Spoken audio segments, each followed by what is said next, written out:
You're listening to the Creating a Brand podcast. I am your host, Alex Sanfilippo.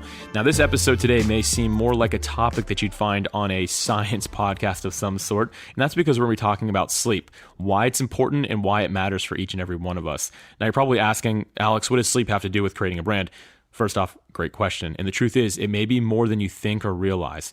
In today's world, sleep is a topic that just isn't covered enough anymore, and for many entrepreneurs, not sleeping has become a badge of honor. It's almost like proof that you're busy or crushing it, and people look at it that way in today's world. But the truth is, you're harming yourself long-term if you're not getting enough sleep, and the future of your brand will suffer from it as well. So because of that, it's a really relevant topic that I want to talk about on the Creating a Brand podcast. My guest today is Drew King. He started and ran a massive sleep disorders testing center for 7 years. He's now on the board and keeps up with the business, the science, and the research involved. Because of his background, Drew knows a lot about sleep, and he says that proper sleep leads to longevity in business and expands your mental capacity, as a result helping you go further in life and in business. So I'm excited to get into this topic. So here is my conversation with Drew King.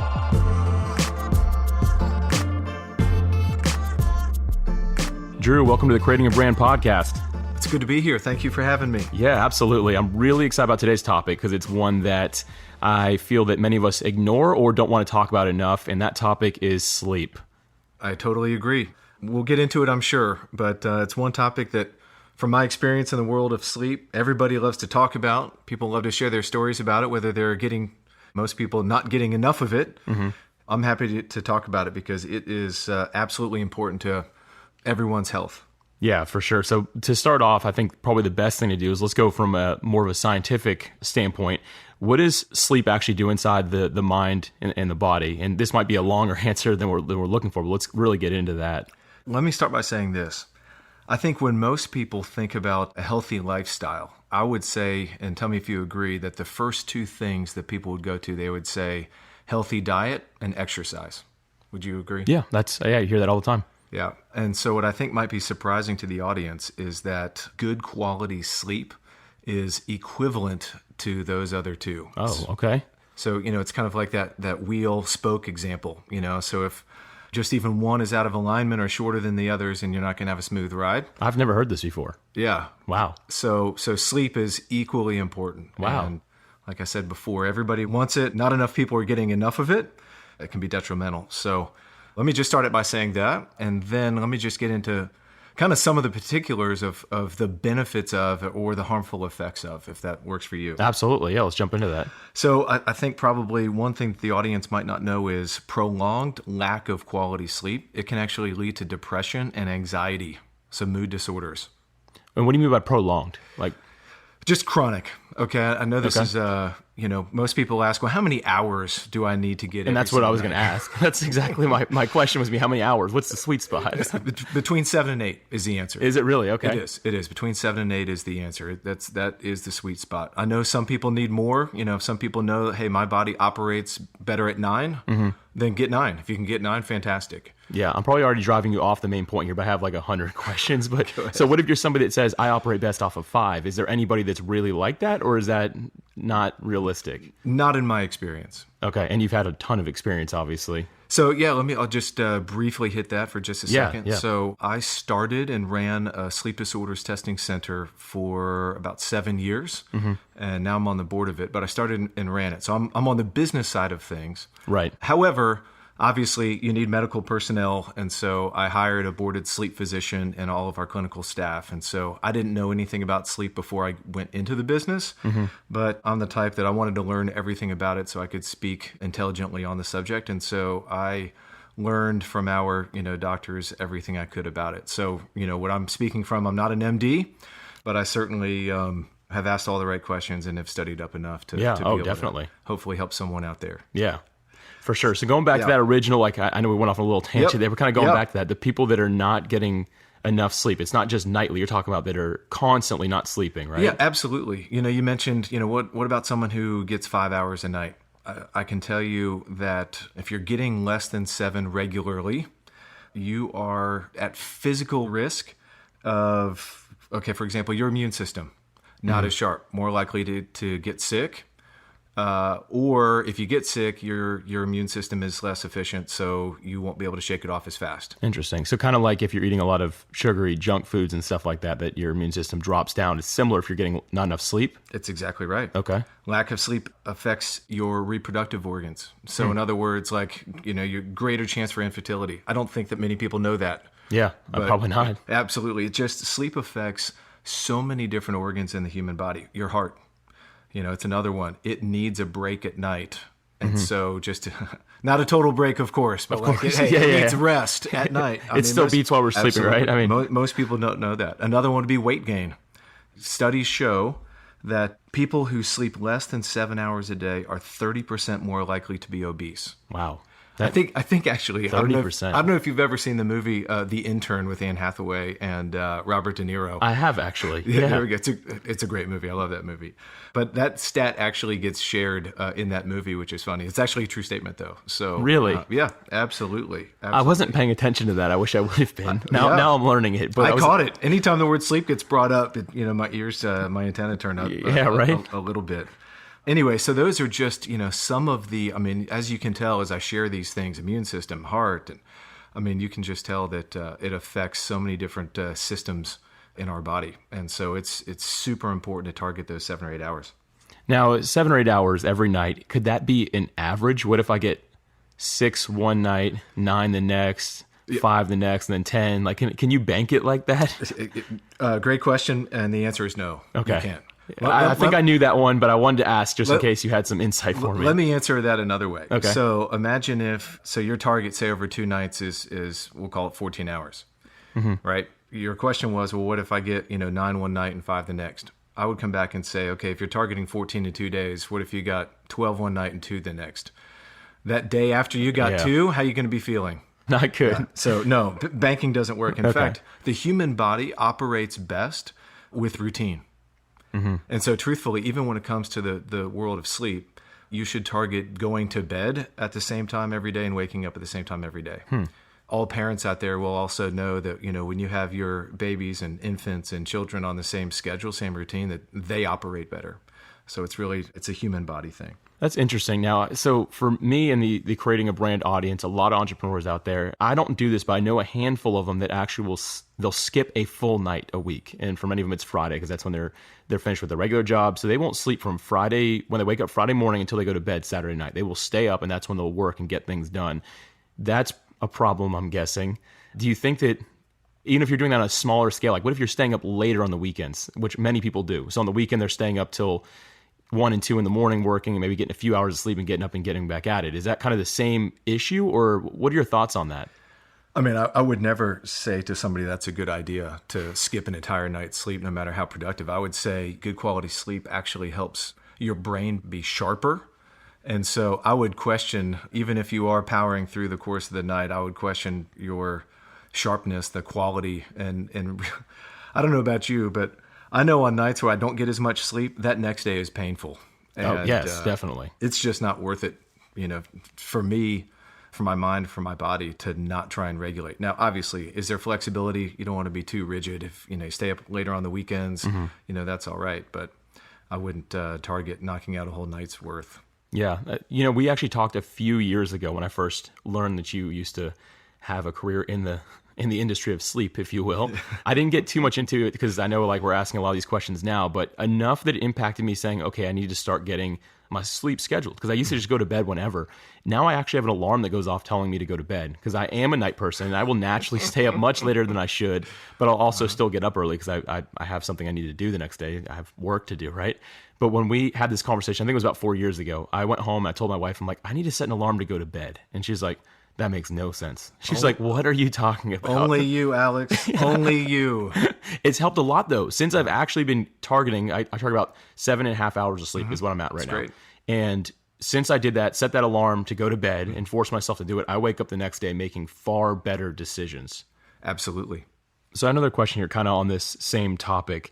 I set an alarm to go to bed, a little weird probably, right? But what are your thoughts on some sort of morning and evening routine when you're waking up and going to bed? Do you agree that having something like that is helpful to get you into a mode of sleep? Like, should we be off our screen? Should we be focused on something in particular to add to that habit or rhythm, if you will? Yeah, absolutely. So there's a few different things that one should do in order to have a quality night's sleep. And so you just mentioned one of them. One of them, screens. So whether it's a TV, whether it's your phone, really any form of, electronic stimulation, even music in your room, you really, and I know that this is hard in our day and age, but you really shouldn't look at screens for an hour before you go to sleep. An hour? An hour. I do about 5 minutes right now. I know. And I know people, like, I don't have my cell phone by my bedside at night. I charge don't it, either. I charge it out in the kitchen, because I know too many people, you wake up in the middle of the night, just rolling over and you wake up and it's 1:15. Oh, let me just check, my phone real quick. Or, potentially you get a text and it lights up and you just want to take a look at it. So all of these things can, engage your mind, your brain, when you're, supposed to be in prime sleep time. And so screens is one of them. Wait, why is that? I'm sorry. Like, what is the science behind that? What does it do in your mind that's causing you to not sleep correctly? It's a trigger, and it just engages your mind again. So what you want to do, truthfully, if we're talking about that schedule thing again, you want to have at least 1 hour. You're not engaged in TV, watching, phone, whatever, and really preferably in conversation, reading, just like quieting down kind of like for the day in order to kind of prepare your mind and body for sleep. Yeah. So you recommend like reading before bed is something that's okay to absolutely, do? Okay. Absolutely. I'm like trying to figure out what we can do before bed. Yeah. Take away the screens, like, well, what's left? Yeah. So this is what sleep doctors would tell you. Do I do this? No, I don't. And I sleep great. However, there's a lot of people that don't sleep well out there. And so this could be one of the reasons. Yeah, definitely. But anyway, even having like, I knew someone who she kept her office was in her bedroom, right? And so wow, okay. She, it's her laptop, her computer, her whole computer station was set up in her bedroom. And it was one of those things where like you wake up in the middle of the night and you may look over there and what are you going to start thinking about? Probably work the next day. Oh, for sure, yeah. If it's right there, you're just going to look at it and see it, right? And then your mind's going to start going on it. And then all of a sudden you may have a hard time to, stopping your brain and just relaxing and falling back to sleep. So, having any sort of like stimulation like that can affect good quality sleep. Yeah. I kind of want to get back into how this is going to relate for entrepreneurs and things like that. What is really going on in our mind? Like, let's say we get a solid night's sleep, like we change some things in our lives, we're getting that good sleep. Do you believe we're actually going to make better decisions because of that? And is there science to even prove that? Yeah, absolutely. There's studies that show better brain function, sharper mind, ability to retain information. So for, just from a memory perspective, and I think any young entrepreneur, we're learners, you want to make good decisions. You want to learn as much as you can. So I would say that's probably one of the greatest benefits of good quality sleep. Yeah. Longevity is important as well. And I think that I will look at a lot of young entrepreneurs, including myself at one point in my life, getting burnt out way too fast. And yeah, we might have been working really hard and maybe just going at it a little too much every day. But some of it has to do with sleep, I'm sure. It's because that's the first thing to go. Like in my mind, it is. It's the first thing you say, I can give up more sleep. I can work hard now and I can sleep later when I'm successful or something like that, right? Yeah, and I'd go back to, decision making. We just don't make the good quality decisions if we're sleep deprived and if we're getting good quality sleep. So that would affect it as well. If you're creating a brand, whether it's a personal brand through a blog or influencing on social media, or a professional brand with a product or service that you're offering, the Creating a Brand community is for you. We are your digital mastermind or tribe.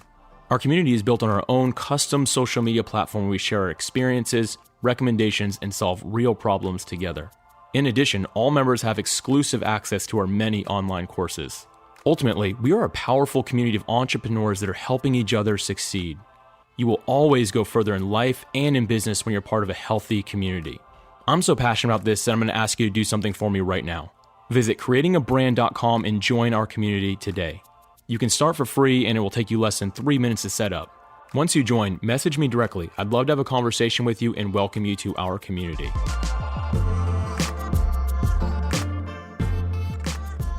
So what are some of the enemies of good sleep? And I think about coffee. It's what we drink when we wake up, but I know people who also drink it before bed. And I don't understand how it wakes you up, but doesn't keep you from falling asleep. So I don't drink coffee at all. And I've never been much of a caffeine person, but the mass majority of people, especially entrepreneurs, are addicted to caffeine. I know. Let's talk about that a little bit. Let's talk about that. So I'm so glad you brought that up.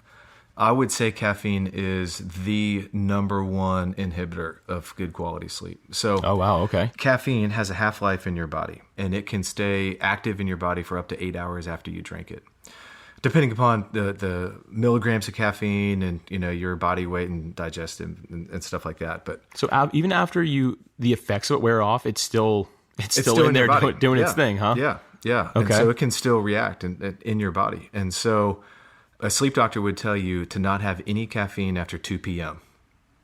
After 2 p.m. After 2 p.m. And does that depend slightly on what time? That's obviously assuming you wake up at 6 or 7 or something like that, I'm guessing. It's more about when you go to bed. And so, Okay. if you don't have any after 2 p.m., then you're good to go. Anybody should be good to go to fall asleep then, peacefully and without having the caffeine affect your body after 10 p.m. then. Okay, that makes sense. So that's it's the 8 goal. hours before sleep is really when you need to stop. That's the goal. Yeah. We just lost a bunch of subscribers and listeners. That's it. I'm sure we did. They're gone. They're like, all right, this is absurd. I am sure we did. It's so funny. So I enjoy coffee. I have a cup every single morning, but just one and just in the morning, because that's just the way I've operated for a number of years now.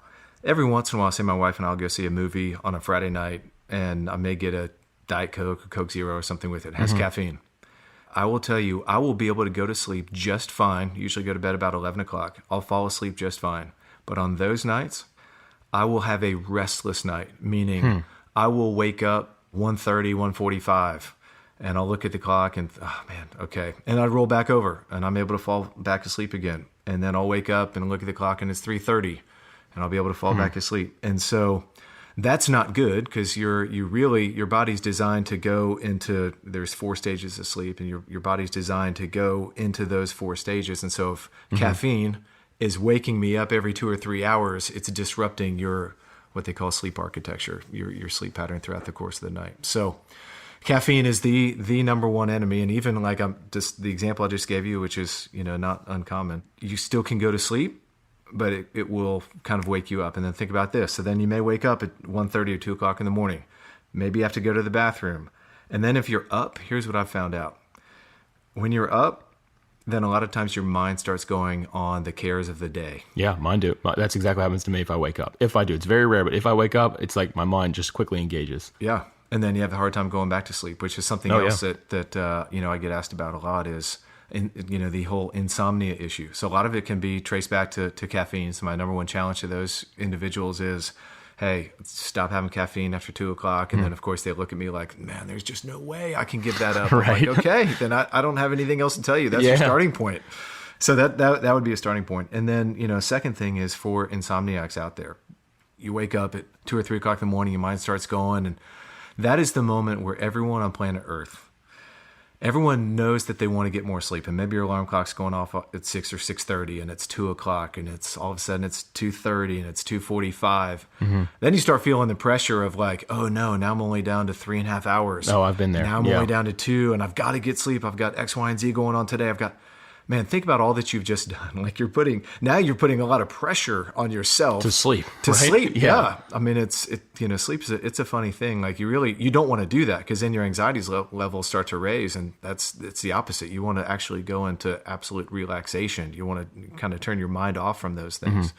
It makes sense why you would avoid the screens then, because the screens don't allow you to really relax and get into the right frame of mind to even be sleeping. Yep. So it makes sense that this is like the same way when you're just staring there looking at, I've only got this much time left before I have to be up. Yeah, absolutely right. And so think about this. A sleep doctor would tell you that, because I've laid there for hours, just like any other person, back before. And so I've been there. Sleep doctor would tell you this. If you're awake and you're trying to go back to sleep in the middle of the night, you can try for about 10 minutes, like in your bedroom. But if you're not falling asleep in 10 minutes, then you need a change of environment. And so what you're supposed to do is get up, leave the room, don't go out into your family room or whatever and watch TV. We're trying to stay away from screens. Don't look at your phone. Turn on, a dim light or whatever you need to do to see. But to actually get the most boring book that you have, not a magazine that would interest you, but like literally a boring book, and start reading that until you feel tiredness coming back. Put the book down, turn the light off, and then go back into bed. You need to kind of break that cycle of staring at the ceiling and thinking of, I just need more sleep. I've not heard that before. That's incredible. Because, I'm thinking about some of us the people that I know that listen to this podcast, myself included. You might have like a really big day coming up. And this has been me before. And I'm not usually one to get anxious or anything like that. But sometimes you're like, maybe it's just excitement. I don't even know what to call it. But the next day you're like, man, I've got a huge day. And that's when if you do wake up, even just to go to the bathroom or something like that, it's like, oh man, I only got 6 hours until this is happening. Like now, oh my gosh, I got to get back to sleep. And I never thought about after 10 minutes getting up, what I do is toss and turn and roll around for the rest of that 6 hours, feeling like I know I obviously fell asleep, in and out of sleep. Point, but, you feel like, oh, I didn't sleep at all. I saw every hour of the clock. Everyone always says that, right? Yeah. But you're saying get up, go to another environment, and pick up the most boring book you can find. Yep, absolutely. So you're not, super engaging your brain. You're not looking at your screen, email, social media, any of those things, like a boring book. And then tiredness will hit, and then you go back. Wow, that's really, really fascinating. Very interesting. I like that. Yeah. So kind of going back to what I was asking about previously, I know we talked about caffeine and we talked about screens as well, but what about something just like junk food? Just if you're eating a lot of candy and sweets, is that have effect as well? It can. I mean, there's caffeine in chocolate. So, I didn't know that. Okay. You don't, it's not a whole lot, certainly compared to a cup of coffee. Mm-hmm. But if you end up eating a whole lot of chocolate at night, before you go to bed, then that can affect you. It's really not good. I mean, you shouldn't really eat at least 2 hours before going to bed, because you're. Oh, really? Okay. Yeah, just get your digestive system. I mean, it's. Well, I've been messed up on that one. I literally, I don't know why, I get like really hungry right before bed, and I always just snack on something, like literally minutes before walking into bed. And sometimes my wife gives me a hard time. I probably shouldn't say this, but I'll brush my teeth and be like, man, I need some food real quick. I'll go grab something and get in bed. I've been doing that my whole life. Yeah. Snacking is probably okay. Huge You mean meals, like a meal? Yeah. Oh, okay. Yeah. Okay. Don't do a whole meal before you go to bed. Gotcha. And if you are snacking before you go to bed, is there anything you recommend avoiding or staying closer to that's going to make it better or worse? Or no, I think snacking is fine. Okay. Yeah. Okay. I mean, just from a health perspective, I would make it a healthy snack if you can. Right, yeah. You're not necessarily a dietitian we're talking to today. That's but exactly right. Yeah. So guys, don't hold Drew King to this today. You're like, He said I could have chocolate right before bed. That's exactly right. Please don't do that. That's good. You mentioned a few minutes ago the 4 stages of sleep. I'm not familiar with those. I might, if I hear them, I've probably heard them at some point in my life, but I'd love for you to get into those if you're all right with that. Absolutely. So 4 stages. It's fascinating. So when a patient comes in and they have a sleep study at our facility, you get hooked up with over 20 different wires. And so we can actually see what stage a person is in by minute throughout the course of their sleeping. Yeah, absolutely. And so when a person falls asleep, they start off in stage 1. And then it goes to stage 2, which is a little bit deeper. Stage 3 is where your body actually gets its rest for the next day. Huh, okay. And then stage 4 is your dream sleep or your REM sleep. And so when you look at a person's sleep study throughout the course of the entire night, you can see they spent, X amount of minutes in each one of these different stages. We probably ought to touch on sleep apnea. Yes, definitely. Because it is too prevalent a sleep disorder. So let's use sleep apnea as an example. Okay, perfect. So when somebody falls asleep, they're in stage 1, then they go to stage 2, and your body's actually trying to get to stage 3 and 4 because, candidly, there's no physical rest for your body in the first 2 stages. Your rest really starts in 3, and then, as I said before, you're dreaming in stage 4. And so what happens is with sleep apnea essentially means cessation or stopping of breathing. When someone has sleep apnea, their airway, it's blocked. It's physically blocked. It's called obstructive sleep apnea. And at that point, that person is literally, it's like they're holding their breath unknowingly many times throughout the course of the night. My goodness, that sounds scary. Yeah. And so, before people tune out and they think, well, I don't have sleep apnea, that's only for people who are overweight or whatever, that's not necessarily the case. Do most people that have sleep apnea, are they overweight? Yes. But we've had some people that come in and get tested, they're thin, but they have obstructive sleep apnea because it also has to do a little bit, for some people, with the makeup of their throat, their airway, do they still have their tonsils in, the size of their uvula, the thing that hangs down in the back of your throat. Some people, when they're sleeping and they're kind of in that paralysis mode, their tongue actually slides back and blocks the airway. So you can be thin and still have sleep apnea. How would you know if you had it? Or I don't know if you're about to get into that, but... Great question. So what I would say that the quickest way to kind of self-diagnose, so to speak, is SOS. SOS. So the first S is snoring. The O is overweight or obese. And then the last S is sleepiness, as in like daytime sleepiness. And so if someone has two of those three, they snore, they're overweight or obese, or they snore and they have daytime sleepiness, two of those three, then they are suspicious for sleep apnea. Or if, someone has a bed partner, the sound of sleep apnea, it sounds like, someone is holding their breath for anywhere from, 5 seconds to 25 seconds. And then there's a gasp of air. Because if you think about it, what happens is with obstructive sleep apnea, the person's airway gets blocked. So literally, it's like they are holding their breath, so you're not hearing them breathe. Yeah. And while that's happening, your blood oxygen level is actually decreasing. And it gets to a certain point where your brain says, I need more oxygen. I need more O2. And so it triggers your lungs to take a breath. Wow. So you take this gasp of air in. Your heart actually starts pumping really fast to circulate that new oxygen around your bloodstream that you just took it back in to take your blood oxygen level back up to its normal level. And, when you take that gasp, it doesn't wake a person up, but it does disrupt them. It can pull them from, say, stage 3 sleep that they were in, getting their rest. Back into 2 or something, right? Yeah, back into 1 or 2. Wow, okay. Yeah. So then your brain, says, okay, I got to get back down to that stage 3 and I got to get to 4. So when you get back down there, your body, because it goes into rest, it really goes into kind of like a paralysis. I mean, it's like it's shutting down, it's relaxing. And that's why obstructive sleep apnea, a lot of people that have carry weight in their neck, it's actually as your body relaxes, even the muscles in your airway, they relax too. And so that weight on your neck can just push down and compress your airway. So you're not taking in. So that's why you're quote unquote not breathing for those few seconds. So that's one reason you never hit this third stage of sleep is because, it becomes a repeating pattern. Your body's trying to get down to that 3 to get rest. And then, because you have the obstruction and then you take that gasp of air, it brings you back up to the lighter stages, and then it tries to get back down there and then it happens again. And so it's a repeating pattern all night. Most people that have obstructive sleep apnea, at least severe, they have 0 minutes in stage 3. My goodness. And so for someone like that, they can sleep for 8 or 10 hours and they'll still wake up exhausted because they didn't get the restful sleep that one needs. Right. How long does it take somebody who's not suffering from that? How long does it take for them to get from stage 1 and 2 into stage 3? Is that a lot of time? Or it varies by person. Roughly, it's been a while, but I would guess maybe 30 minutes to an hour. And then, so really sleeping, if you're, let's just say 8 hours, like you're really getting 7 hours in that stage 3, or when does stage 4 hit? Great question. You're not spending the entire night in that stage 3. Oh, okay. It's there is a kind of a target percentage of each one of those. Like you do need 1, you do need 2, you definitely need 3. And then even stage 4, it's funny because you dream about every 2 hours for about 20 minutes.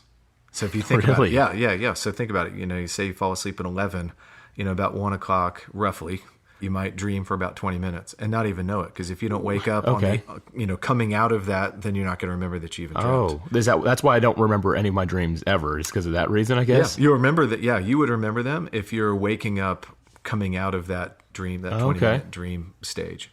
Wow. Yeah. But if you have sleep disorders, then you might not get there. You might not even get down to stage 4 where you can even have it. Right. So you just need that good, healthy, what they call sleep architecture, the percentage in each one of those 4 stages. Yeah. If somebody wanted to really improve their sleep, obviously we talked about a lot of things they can do practically. Would you recommend them to go somewhere to get some sort of test done? I don't even know if this is real or not that I'm getting into. Like, what would that look like? If I wanted to say, all right, me, Alex Sanfilippo, I want to get the best sleep I possibly can to get the most of it because I'm going to sleep 1/3 of my life. I want to take it very seriously. Would you recommend me going somewhere, getting any sort of test done, or what would you say to that? There isn't anything that I would say is proactive about it. Okay. I wouldn't recommend you need a sleep study if, you're feeling refreshed in the morning, you're not experiencing tiredness during the day, you're operating, everything's going well. I would say you're fine. I would say this, if you're not sleeping well for whatever reason, I mean, it could be apnea, it could be, insomnia, some of the things we've talked about here already today, then I would highly recommend you can just make an appointment, with a board certified sleep physician. And they'll, ask you all the pertinent questions and diagnose and then treat however they see fit. So that's good. I mean, I'm a proactive person, which you know, so that's why I'm asking that question. But if everything's good, just keep up with what I'm doing, right? But if there's a problem, you should definitely go see what could be done about it. Yeah. If everything's good, then what I would say is don't overthink it. Because a lot of people, then they overthink it, and they're like they're way deep in trying to figure out, and then some of the things we talked about that can bring anxiety, and therefore that can actually keep you from getting good quality sleep at night. So yeah. So Drew, in closing out here today, I just want to make sure we really cover one more time just how important this is for entrepreneurs and why we're even covering this on creating a brand, because it really has nothing to do with creating a brand, right? But it does have to do with the quality that we're going to produce. Absolutely. I mean, you want healthy mind and healthy body. And so, as we've talked about, sleep is absolutely important to both of those. Mm-hmm. And so, what I would say to entrepreneurs out there is entrepreneurs need to be on their game. They need to be sharp. You need to be well rested. You want to make good, decisions. You want to learn as much as you can. You want to, if you're running a business out there, you want to make sure that you're on your A game all the time. And kind of going back to that spoke wheel example that I shared initially, it's not just about, diet and exercise. Sleep is absolutely important. It's at least equivalent to the other two. Yeah. And this is the one that's most often ignored. And so I would say, for optimal efficiency for mind and body, got to get at least that 7 to 8 hours we talked about. That's perfect. Drew, this was so valuable today. I really appreciate you being on the podcast. Thanks for having me.